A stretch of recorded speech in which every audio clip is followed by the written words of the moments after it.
मेरे प्रिय बच्चे, ये एक बहुत बड़ा संकेत है जो दर्शा रहा है कि तुम जो मांग कर रहे थे वो अब अलौकिक रूप से आकर के अपने भौतिक स्वरूप में प्रकट हो रहा है। तुम्हारी ये इच्छा पूरी होने वाली है। मेरे प्रिय, इस समय में तुम दूसरों की वही इच्छा पूरी होते हुए देख पा रहे हो जिसकी तुम मांग कर रहे थे। ये इस नियति का एक बहुत बड़ा संकेत है कि अब उचित समय आ चुका है जब तुम्हें भी तुम्हारी इच्छा स्वरूप मिल जाएगा वो सब कुछ जिसकी तुम प्रतीक्षा में लगे हुए हो। वायु को अपना वाहन बनाकर वो तुम्हारे पास आने को व्याकुल हुआ जा रहा है। अब तुम अपनी सीमाओं को तोड़कर बाहर निकलो, क्योंकि अब समय भी तुम्हें अपना वक्त देने आ रहा है। मेरे प्रिय बच्चे, संसार ने तुम्हारी चुप्पी को देखा है। अब सही वक्त है कि संसार को तुम्हारी गर्जना दिखा दी जाए। अब वक्त है वह सब कुछ हासिल कर लेने का जो तुमने खो दिया था, और इस बार तुम उस मुकाम को हासिल करोगे जो ब्रह्मांड ने तुम्हारे लिए पहले से ही तय किया था। मेरे प्रिय बच्चे, मैं जानता हूं तुम्हारी प्रतीक्षा की घड़ी काफी लंबी रही है, लेकिन तुम घबराओ मत। अब राहत की जिंदगी तुम्हारे लिए बहुत सुहावनी होगी। मेरे प्रिय, बहुत से ऐसे लोग हैं जो तुमसे कटुता का, शत्रुता का भाव रखते हुए बार बार नित्य तुम पर प्रहार करते हैं।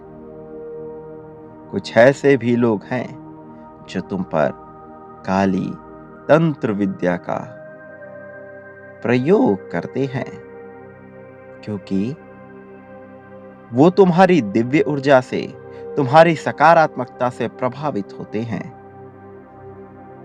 लेकिन उन्हें ज्ञात नहीं कि ऐसा करके वह अपने ही बनाए चक्रव्यूह में फंसकर तबाह हो जाएंगे। तुम अपने हृदय में कभी भी किसी के लिए भी शत्रुता का भाव मत रखना, और क्षमा करते हुए आगे बढ़ते जाना।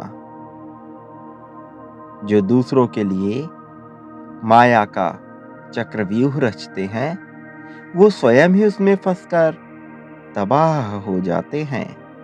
इसलिए पुण्य दिव्य आत्माओं को कभी भी अपने ऊपर प्रहार करने वालों पर प्रहार करने की मंशा रखनी नहीं चाहिए। बजाय इसके उन्हें ईश्वर की शरण लेनी चाहिए, क्योंकि ईश्वर सबको ही न्याय की दृष्टि से देखते हैं। प्रिय पुण्य आत्माओं, मैं देख रहा हूं कि तुम बहुत ही जल्द एक बहुत ही खूबसूरत से घर में, तुम्हारे सपनों के महल में स्थानांतरित होने वाले हो। तुम अपने सपनों के महल को साकार होता हुआ देखने वाले हो। तुमने जो संकल्प किया था मानवता की सेवा का, उसे पूरा करने के लिए तुम्हारे पास प्रचुर मात्रा में धन होगा। धन की वर्षा होगी तुम पर। मेरे प्यारे बच्चे, तुम कहां भटक रहे थे? अब तुम्हें भटकने की आवश्यकता नहीं। तुम जरा सा मुट्ठी भर धन की आस क्यों करते हो? तुम मेरी संतान हो। और मैं तुम पर अपनी संपूर्ण संपत्ति लुटाने को जरा भी संकोच नहीं करूंगा। यदि मेरे पास समुद्र भर धन है तो फिर तुम एक चुल्लू जितना धन क्यों मांग रहे हो?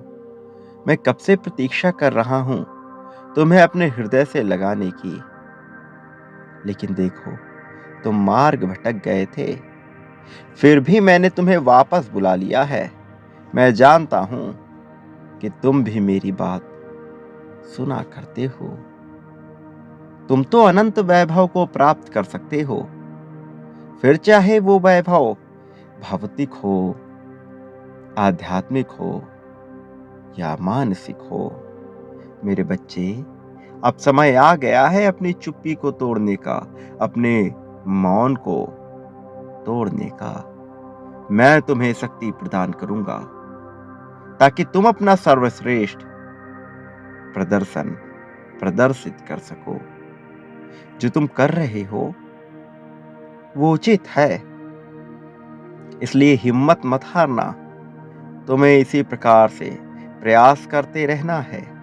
बहुत जल्द सफलता तुम्हारे कदम को चूमने लगेगी। आने वाले दिनों में तुम अपने भीतर एक नवीन आत्मविश्वास को महसूस करोगे और तुम्हारी हर योजना तुम्हें सफल होती हुई दिखाई देने लगेगी। मेरे प्रिय, अब समय तुम्हारी तरक्की का आ चुका है। अब समय तुम्हारे वास्तविक प्रगति का आ चुका है। जिन संघर्षों को तुमने एक चुनौती की भांति लिया था, अब वही संघर्ष तुम्हारे प्रगति की सीढ़ियां बनकर तुम्हारे सामने बिछ जाया करेंगी। तुम उन्हीं पत्थरों पर आगे बढ़कर अपने प्रगति को प्राप्त करोगे, जो पत्थर तुम पर ताने स्वरूप भेंट किए गए थे। तुम्हारी संकल्प शक्ति तुम्हें उस ऊंचाई तक लेकर जाएगी जिस ऊंचाई का भी तुम ख्वाब भी नहीं देख सकते। तुम्हारी कल्पना से भी परे ऐसा बहुत कुछ है जो पाना तुम्हारा अधिकार है। तुम्हारी योग्यता तुम भले ही ना समझ पाओ, लेकिन मैं तुम्हारी योग्यता को तुमसे बेहतर जानता हूं और मुझे इस बात का आभास है कि वास्तव में तुम क्या करने के योग्य हो। तुम क्या करने के लिए इस धरा पर आए हो और तुम क्या कर सकने में सक्षम हो। इस संसार में भले ही तुम्हें समझने में किसी और से कितनी ही भूल क्यों ना हो जाए, भले ही वो तुम्हारे अपने हों, तुम्हारा अपना साथी, तुम्हारा अपना परिवार, तुम्हारे अपने सगे संबंधी, मित्र, भाई, बंधु, फिर वो चाहे कोई भी हो, वो तुम्हें समझने में भूल कर सकते हैं, लेकिन मैं आध्यात्मिक रूप से जागृत एक किरण पुंज हूं।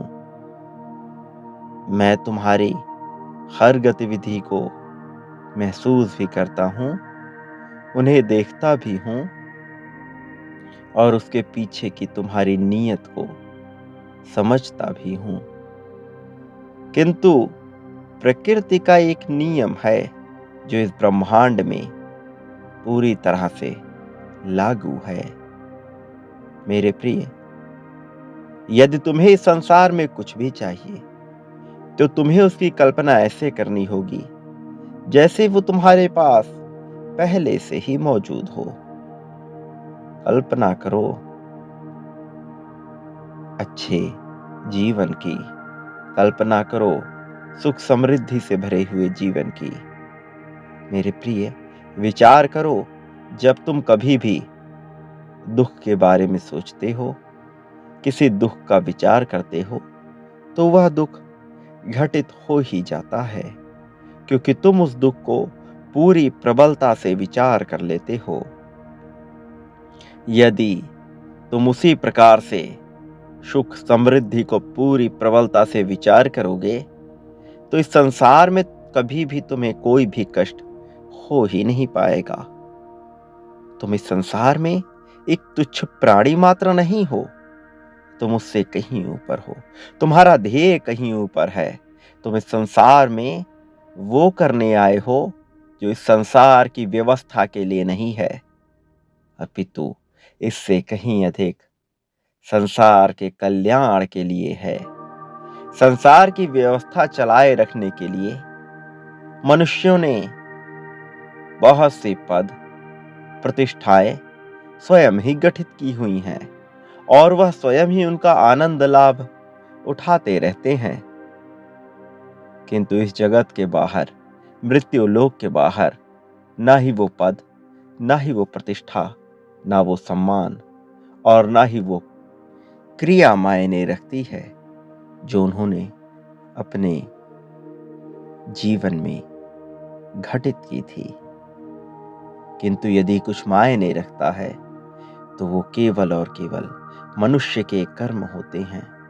वो कर्म जिन्हें वो अपने विचारों से बुनता है, वो कर्म जिन्हें वो अपनी क्रियाओं से बिनता है, वो कर्म जिन्हें वो अपने सोच, अपने दृष्टि से बुनता है, वो कर्म ही केवल मायने रखते हैं। और मैं तुम्हारे कर्मों का मूल्यांकन कर रहा हूं और मुझे ज्ञात है कि तुम्हारी नीयत कभी खराब नहीं रही। यदि कुछ खराब रहा तो वो परिस्थितियां और तुम्हारा सोचने का तरीका। तुम्हें इसमें बदलाव की आवश्यकता है मेरे प्रिय, और इस बदलाव के लिए तुम स्वयं को तैयार करो। और हमेशा याद रखना, तुम कभी भी अकेले नहीं हो।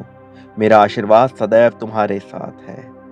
सदा सुखी रहो, तुम्हारा कल्याण होगा, तुम्हारी प्रगति होगी।